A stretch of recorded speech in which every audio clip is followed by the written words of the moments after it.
Olá, amigos. Que bom reencontrá-los. E, naturalmente, lembrando dos poetas, nós fazemos uma introdução com Castro Alves. Há mistérios peregrinos, nos mistérios do destino, que nos mandam renascer. Da luz do Criador nascemos, múltiplas vidas vivemos, para a mesma luz volver. Buscamos na humanidade a verdade das verdades, sedentos de paz e amor. E em meio aos mortos vivos, somos os míseros cativos da iniquidade e da dor. Sabedoria. Sabedoria daqueles que vêm lá do outro lado da vida, que foi o caso de Castro Alves, porque esse poema ele escreveu através das mãos de Francisco Cândido Xavier e está no livro Parnaso do Além-Túmulo. E fala exatamente com uma clareza, mistérios peregrinos. Naturalmente, na época que viveu Antônio de Castro Alves, era um mistério essa questão da vida e da morte. Mas hoje já não é um mistério. A partir do instante em que o livro dos Espíritos ganhou vida e caiu nas mãos das criaturas, o homem começou a percorrer, então, uma estrada infinita, buscando a imortalidade. E a gente observa que esse é o interesse que vem desde um passado milenar. Por exemplo, nós aprendemos com a Nete, lá no nosso Caminho da Esperança, que o Livro dos Mortos do Egito trazia uma mensagem que a gente tem lá na nossa casa. A sorte dos mortos depende da conduta moral dos vivos. Lendo assim, a priori e en passant, nós não fixamos devidamente o valor dessas palavras e a importância também. Observe que é uma informação antiquíssima, que vem nos nossos dias de uma forma assim muito atual, muito do agora. Se você raciocina a respeito, você vai entender melhormente a sua vida. E isso é muito bom. Chico Xavier recebeu do seu guia espiritual Emmanuel um romance notável chamado Há 2000 anos. Toda a história decorre há 2000 anos atrás, exatamente a época em que Jesus esteve na Terra.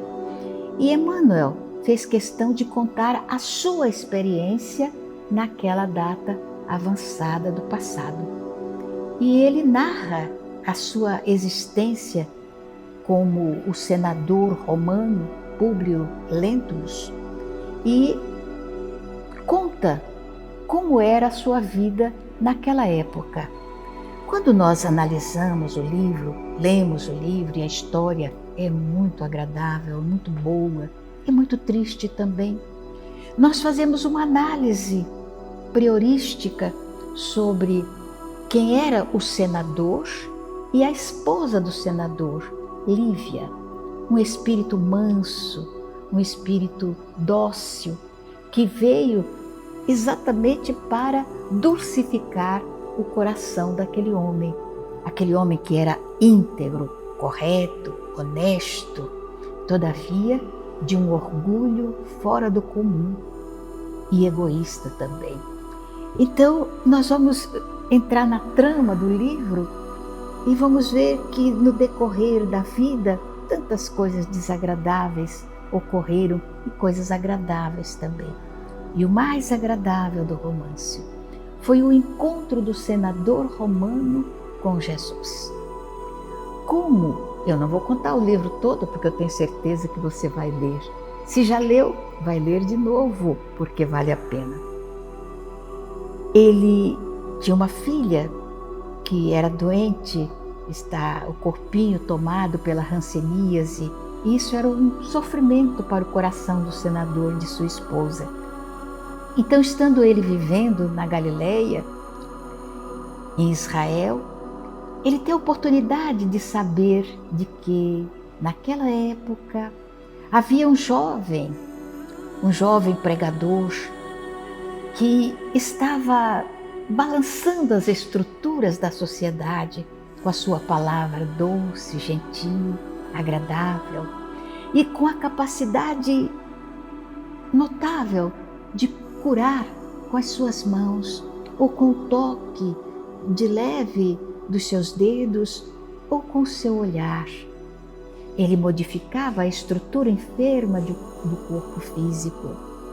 Então, quando a notícia chegou ao coração de Lívia, a mamãe sofredora, ela sonhou com a possibilidade de que a sua filha fosse ao encontro desse pegureiro, desse homem, para que ela também fosse curada da enfermidade que a consumia. Mas, naturalmente, o senador bloqueou todas as perspectivas de se levar a menina até o jovem pregador. Não condizia com a sua posição de destaque, senador romano, e os romanos estavam subjugando o povo hebreu. Então ele era uma autoridade, não estava viável que uma autoridade como ele fosse ao encontro de um jovem pregador sem expressão, que praticamente desconhecido. Ele então brecou totalmente essa possibilidade. Mas a menininha que escutava a conversa pediu ao pai: Pai, eu quero ver Jesus, porque era Jesus que estava pregando na terra. Então aquele pedido da filha tocou o coração orgulhoso do senador. Já não eram as súplicas da esposa, já não eram as informações que vinham de fora, agora era a sua filha, a sua primeira filha, sua herdeira, que suplicava, queria ver Jesus, naturalmente no desejo de aliviar as suas dores. Tocou o coração do senador e ele então prometeu à filha que faria alguma coisa. E saiu de casa, mas não com o objetivo de ir até o lago do Genezaré, onde Jesus se encontrava com aqueles que iam buscar a sua palavra de luz. Ele saiu caminhando, brigando com o orgulho que estava ali, sufocando a sua vontade, o desejo de atender a filhinha e o temor de se curvar diante daquele homem do povo. Ele então foi caminhando, quase que sem destino, até chegar a um local arborizado, um jardim, onde havia um banco. E ele se sentou naquele banco e começou a pensar na sua situação. A filha enferma, aquele homem que curava os enfermos, a possibilidade de ir até ele, mas o temor de expor a sua situação de homem público e de autoridade romana. E ali ele ficou perdido nos seus pensamentos, nem percebeu que o crepúsculo chegava paulatinamente sobre a terra e repentinamente ele percebeu que não estava sozinho. Então, abrindo os olhos, viu ali a figura de um jovem que ele descreveu numa carta que ele enviou ao César romano, descrevendo, é o único retrato que nós temos de Jesus, é a carta do senador para o César romano, descrevendo e com minúcias o que ele vira. Jovem, de uma beleza fora do comum, cabelos que lhe caíam à altura dos ombros, da cor de ouro velho ou da cor do cobre, a barba bipartida que cobria sua face pálida, os olhos inteligentes, lúcidos e brilhantes, que ali estavam voltados para os céus e ele podia vê-lo. Era como se aquele jovem estivesse mergulhado numa conversa íntima com Deus. E em torno dele havia uma vibração luminosa, alguma coisa que tocou profundamente o coração do senador romano. E então ele ouviu o jovem se dirigir a ele: Senador, seria melhor que tivesses ido ao meu encontro, lá junto às demais criaturas, à beira do lago.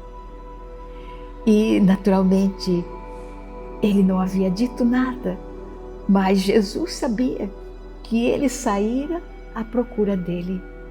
E então Jesus continua a falar com ele a respeito da filhinha enferma e de como a filhinha seria curada, não por ele, mas pelo coração da mulher, pelo coração da mãe, que estava totalmente voltada a uma fé que fora despertada pelas notícias que recebera a respeito de Jesus. E então Jesus diz a ele: Ah, senador, quão miseráveis são os seus valores e quão pobre são os seus poderes.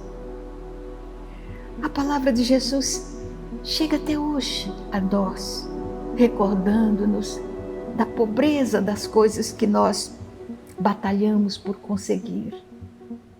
Dinheiro, notoriedade, posição, tudo isso são coisas transitórias que nós não levaremos para o outro lado da vida. O que levaremos realmente são os valores da alma. E era o que Jesus mostrava ao senador. Ele estava lotado dos valores do mundo. Ele pensava no poder de um legado romano, de um legado de César. Ele pensava naturalmente nos tesouros da família, o nome que ele recebera dos seus antepassados. Então Jesus dizia a ele que tudo isso não tinha valor nenhum. E se a gente pensar na atualidade, se a gente for à cidade de Roma, nós vamos ver tudo aquilo que os Césares valorizaram tanto, hoje são apenas ruínas. E tudo que eles acreditavam que fosse um poder infinito desapareceu. Hoje são aquelas ruínas frequentadas por mendigos e de todo aquele aparato que existia ao tempo de César, não existem mais. E foi isso que Jesus disse ao senador naquele encontro inesquecível, narrado com uma mestria notável por Emmanuel no livro Há 2000 anos, que eu peço aos senhores que leiam. Vale a pena. E para um pouco para pensar nesse encontro entre Jesus e o senador, que mais tarde veio ser Emmanuel, o guia espiritual de Chico Xavier.